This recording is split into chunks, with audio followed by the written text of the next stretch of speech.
જૂનાગઢની નરસિંહ મહેતા યુનિવર્સિટીની ઇમારતનું બાંધકામ વહેલી તકે પૂર્ણ કરવા માંગ ઉઠી છે।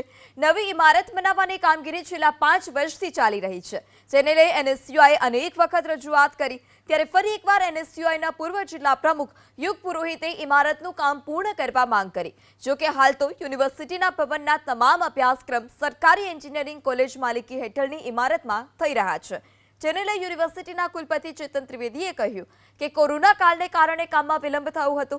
જો કે હવે 6 મહિનામાં જ યુનિવર્સિટીની નવી ઇમારત તૈયાર થઈ જશે।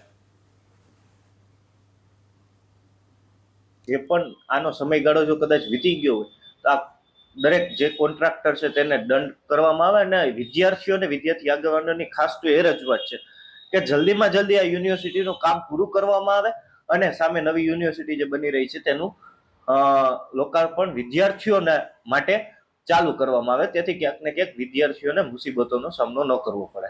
આગામી સમયમાં આ બાબતે જો કોઈ પણ જાતની કાર્યવાહી નહીં કરવામાં આવે અથવા કાંઈ આટલું જ ધીમી ગતિએ જો કામ ચાલુ રહેશે તો વિદ્યાર્થી આગેવાનો અને વિદ્યાર્થી સંગઠનો સાથે મળી અને આ બાબતે ઉગ્રમાં ઉગ્ર આંદોલન પણ કરશે।